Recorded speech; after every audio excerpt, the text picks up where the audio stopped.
BRS BJP political drama ఆపండి. ఈ double బెడ్రూమ్ల drama అనేది ప్రజలు హర్షించరు. ఇన్ని సంవత్సరాలు ఇండ్లు కట్టని మీరు ఇవాళ వర్షాలు వచ్చి ప్రజలు కష్టాల్లో ఉంటే ప్రజల కష్టాలను పట్టించుకోకుండా రోడ్లెక్కిన కిషన్ రెడ్డి తెలంగాణ ప్రభుత్వ వైఫల్యాన్ని కాపాడేందుకు చేస్తున్న ప్రయత్నంగా మేము చూస్తున్నాం. 2 ప్రభుత్వాలు ఈ 9 సంవత్సరాల్లో కట్టాల్సిన ఇండ్లు కట్టలేదు. కాంగ్రెస్ ప్రభుత్వం హయాంలో కట్టిన ఇండ్లను ఇవ్వలేకుండా పోయింది. ఎందుకు అనేది సమాధానం చెప్పి ఆయన ధర్నాకో లేకపోతే దేనికో పోతే అందరూ కూడా ఆయన హర్షిద్దాం. కానీ ఇలా హైదరాబాద్లోనే కాదు, తెలంగాణ ప్రాంతంలోనే కాదు, తెలుగు రాష్ట్రాల్లో విస్తారంగా కురుస్తున్న వర్షాల వల్ల ప్రజల ముంపు, ప్రజల కష్టాలన్నింటినీ కూడా పక్కన పెట్టి ఇలా వీళ్ళిద్దరు పొలిటికల్ డ్రామాను చూసేందుకు, ఈ గులాబీ కమలం పొలిటికల్ డ్రామాను చూసేందుకు ప్రజలేమీ సిద్ధంగా లేరు. వీళ్ళు ఆడుతున్నది నాటకం అని తెలుసు.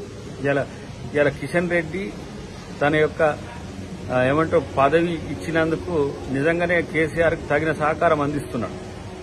ఇలా వర్షాల వల్ల నష్టపోతున్న ముంపు ప్రాంతాల పట్ల పర్యటిస్తే కిషన్ రెడ్డి గారి మీద ఒక గౌరవం పెరుగుతుంది. కానీ ప్రభుత్వ వైఫల్యాన్ని కాపాడేందుకు కనీసం ముందస్తుగా సెలవులు ప్రకటించాలనే ఒక సోయిలేని ప్రభుత్వాన్ని కాపాడేందుకు కిషన్ రెడ్డి బీజేపీ ప్రభుత్వం ప్రయత్నం చేస్తున్నది.